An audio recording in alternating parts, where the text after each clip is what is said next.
4살, 6살 두 아들을 둔 30대 중반의 가정주부입니다. 이렇게라도 누구에게 털어놓지 않으면 제가 제명에 못 살 것 같아서 이렇게 사연까지 보내게 되었네요. 이런 건 처음 적어보는지라 조금 어색하긴 하지만 가벼운 마음으로 한번 들어봐 주세요. 제가 남편을 만나게 된 건 제 나이 27일 때입니다.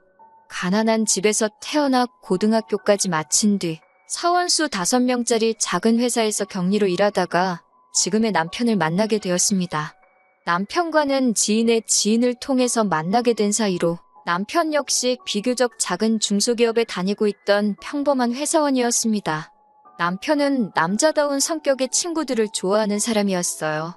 무엇보다 당시에 저는 결혼할 나이가 되었다는 것 말고는 정말 어디 아무것도 가진 게 없었음에도 불구하고 남편이 그런 조건들은 따지지 않고 딱 저라는 사람 하나만 보고 결혼 뒤에도 조건을 따지지 않아서 고마운 마음까지 들더라고요. 결혼 당시 시어머니는 이미 돌아가셨고 건강에 안 좋으신 시아버지와 이미 결혼한 남편보다 5살 많은 신우가 한 명 있었습니다. 남편은 저에게 결혼해도 시아버지는 신우가 모실 거니까 걱정할 필요 없다면서 그냥 맨몸으로 와도 된다며 결혼하자고 하더라고요. 저는 순진하게 그 말을 믿었기에 남편만 믿고 결혼식을 올렸고요. 남편과 결혼을 하고 대충 반년 동안은 걱정거리 없이 행복하게 지냈습니다. 남편이 벌어다주는 월급으로 살림을 하는 게 이렇게 행복한 일인가 싶었어요. 하지만 얼마 뒤 남편은 돌연 이렇게 회사 생활만 해서는 부자가 될 수 없다며 자신만의 사업을 해야겠다고 하더라고요. 제가 갑자기 무슨 사업을 하려고 하냐니까 그런 건 차차 생각해 볼 거라면서 걱정할 거 없다고 하더라고요. 그러더니 일주일도 안 돼서 남편은 마음대로 상의도 없이 회사를 관둬버렸습니다. 그러더니 한 달이 지나도록 집에서만 놀고 있더라고요. 제가 이제 생활비도 없고 어떻게 할 거냐고 하니까 보채지 말라면서 자기도 다 생각이 있다고 짜증스럽게 나오더라고요. 솔직히 그때 결혼한 게 처음으로 후회되었고 늦기 전에 헤어져야 하는 거 아닌가 싶었습니다. 하지만 이런 상황을 제가 친정어머니한테 털어놓았지만 친정어머니는 오히려 저더러 이혼녀 딱지 붙이고 어떻게 살 거냐고 그러면서 그냥 꼭 참고 나 죽었어 하고 있으라더군요. 제가 기댈 곳은 하나도 없었습니다. 게다가 그러는 와중에도 몸이 자꾸 처지고 힘들어서 병원을 찾았더니 제가 임신 3개월 차라는 소식을 전해 듣게 되었습니다. 그러니 이제는 어떻게든 남편이 마음을 고쳐먹고 돈을 벌어오게 하고 가정을 지켜야겠다는 생각이 들었습니다. 남편에게 임신 소식을 알리니 그래도 아빠가 된다는 기대 때문인지 아니면 책임감 때문인지 사업한답시고 까불던 거 멈추고 어느새 금방 또 새로운 일자리를 구해서 출근을 하더라고요. 남편은 그렇게 제가 임신해 있는 동안은 또 그럭저럭 회사 생활을 잘 해나가는 듯 했어요. 하지만 남편은 상상 이상으로 끈기도 없고 성실하지 못한 사람이었습니다. 한 회사를 1년 이상 다니지를 못했고 그렇다 보니 좋은 직장에 다닐 수도 없었어요. 새로 다니게 된 직장도 전 직장하고 비교했을 때 벌 이상 큰 차이도 없고 엄밀히 말하면 결혼 막 했을 당시에 다니던 회사와 비교했을 때 오히려 더 적은 편이었는데 하지만 주변 사람들한테 으스대길 좋아해서 주머니에는 늘 돈이 있어야 하는 사람이었습니다. 그래도 아들들에게는 끔찍하게 잘하는 사람이었기에 그거 하나만 바라보고 제가 이제껏 살아왔어요. 아이를 키우는 동안 저 역시 쉰 적은 없습니다. 짬짬이 집에서 할 수 있는 부업을 찾아서 하고 주말에는 남편에게 아이들을 맡기고 근처 모텔에 가서 청소도 하고 그러면서 살아왔습니다.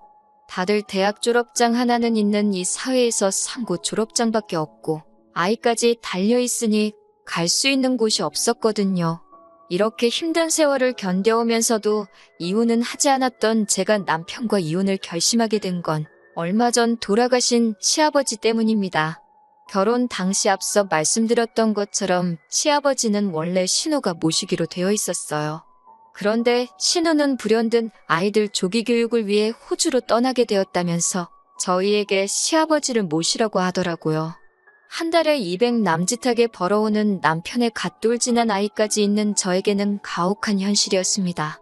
신우는 엄살 부리지 말라며 대신 아버님 소유의 아파트에 들어가서 살면 되지 않냐고 억지를 부리더라고요. 시아버지에게는 서울에 20평 남짓한 오래된 아파트 한 채가 있었는데 거기서 다 같이 살라고요. 그러더니 신우는 막무가내로 시아버지만 그 아파트에 모셔놓고 호련히 호주로 떠나버렸어요. 아무리 자식이 중요해도 그렇지 어떻게 자기 아버지를 버리다시피 하고 떠날 수가 있는지 저로서는 도저히 이해할 수가 없었습니다. 저도 부모복은 없는 여자이지만 그래도 저를 세상에 있게 해주신 분들이라 항상 감사하고 죄송한 마음뿐인데 말이지요.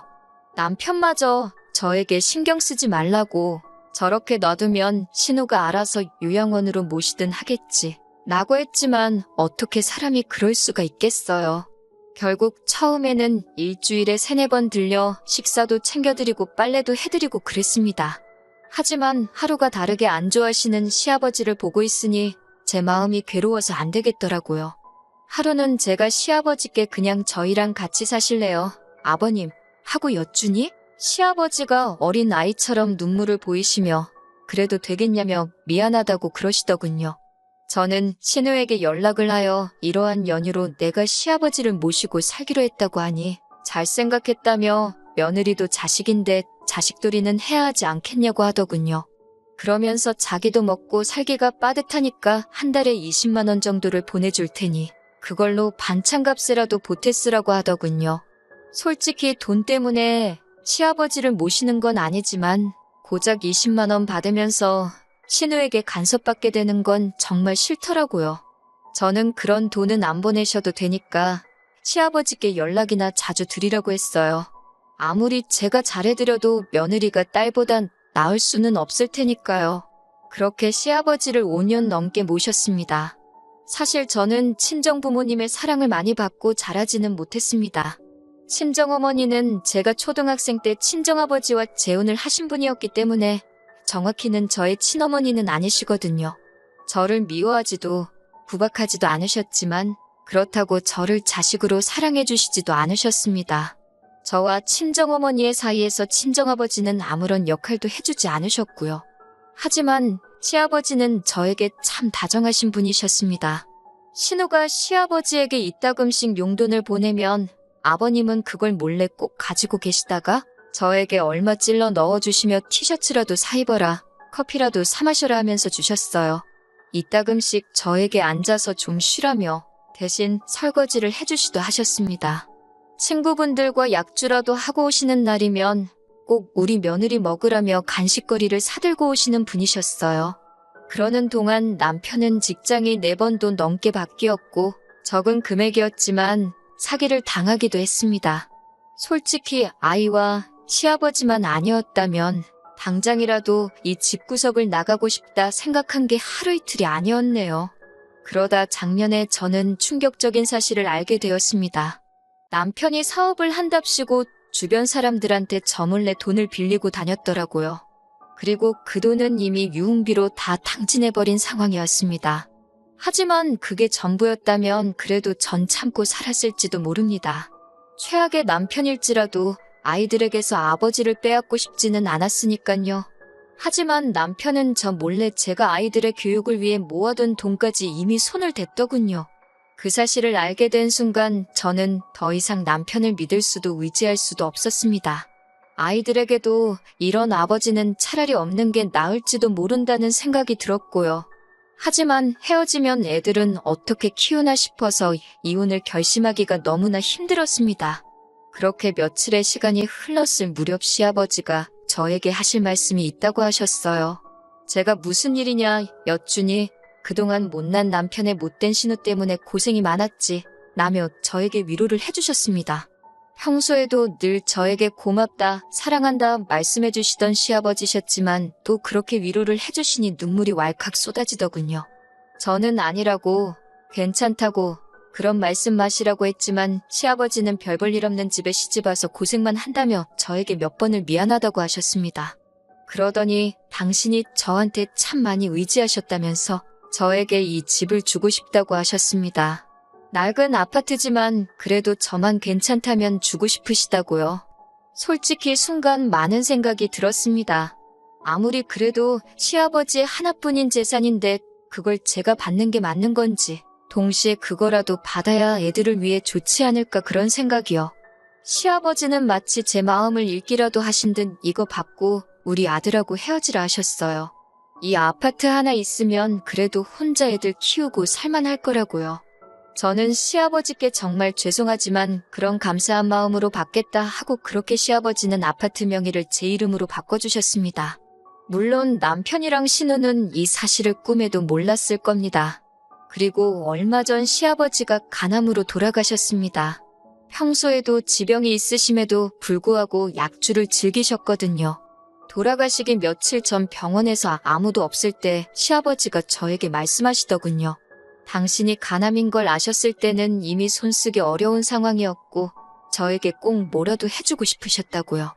그러면서 당신 돌아가실 때까지 며느리로 있어줘서 고맙다 하시며 이제 자유롭게 살라고 하셨습니다. 저는 시아버지 손을 잡고 정말 펑펑 울었습니다. 그게 시아버지와 마지막 추억이 될 줄은 정말 몰랐네요. 시아버지가 위독하시다고 몇 번의 연락을 해도 꼼짝도 안 하던 시아버지가 돌아가신 후에야 한국에 왔더군요.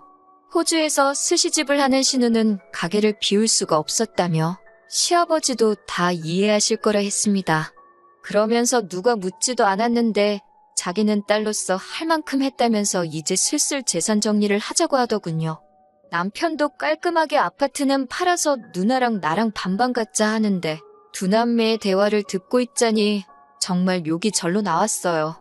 돌아가신 시아버지가 이런 이야기를 들으면 얼마나 슬프실까 싶었기에 저는 적당히들 좀 하라고 처음으로 크게 소리를 쳤습니다. 그러자 신우가 저더러 아니 돌아가신 건 우리 아버지인데 왜 남이 난리냐며 피 한 방울도 안 섞였으면서 오버 좀 하지 말라고 하더군요. 저는 이런 인간들과 더 이상 가족으로 살 이유가 없다는 걸 뼈저리게 깨닫게 되었기에 오랫동안 서랍 속에서 간직했던 합의 이혼서를 남편에게 주었습니다. 그러자 남편은 이제 짐도 사라졌는데 뭐가 불만이냐면서 저더러 지금 이혼하면 위자료고 뭐고 없다는 거예요. 자기 딴에는 시아버지 아파트 판돈을 제가 탐낼까 걱정하는 것 같았습니다. 저는 속으로 남편이 너무 한심했지만 남편에게 위자료 필요 없으니까 애들 양육권만 넘기라고 했어요. 그러자 남편은 좀 갈등하는 눈치였어요. 제가 애들 보고 싶으면 보여주겠다 하니까 신우는 야, 애 있으면 재혼도 못한다더라 하면서 애들 그냥 지들 엄마더러 키우라고 하라며 한 소리 거들더라고요. 그렇게 남편과 저는 이혼을 하게 되었습니다. 정말 다행스럽게도 신우는 스시집에 문제가 생겼다며 자기가 일단 호주에 다녀온다고 했어요. 신우도 동생인 남편이 못 믿어왔는지 아무것도 하지 말고 기다리라고 했더군요. 그리고 정말 멍청하게도 남편은 아무것도 하지 않고 지 누나인 신우만 기다리고 있더군요. 덕에 시아버지 아파트 명의가 이미 저한테 넘어온 줄도 모르고 남편은 저와 이혼을 해줬습니다. 3개월에 걸쳐서 이혼을 하고 난 뒤였어요. 신우가 호주에서 들어왔던 모양이에요. 그리고 남편에게서 연락이 왔습니다. 저더러 어떻게 이럴 수가 있냐며 처음엔 죽일 듯이 화를 내더라고요. 하지만 이미 1년도 전에 증여가 끝난 재산이라 남편이 할 수 있는 일은 사실 아무것도 없었습니다. 신우까지 합세해서 저더러 큰 자식이 둘이나 있는데 피도 한 방울 안 섞인 저한테 이걸 준 거냐고 말도 안 된다고 양심이 있으면 당장 토해내라고 성하였어요.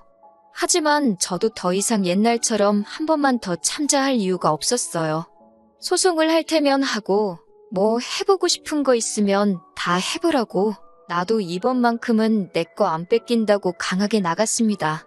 그리고 시아버지가 주신 아파트는 재건축 허가가 나면서 가격도 많이 올랐더라고요.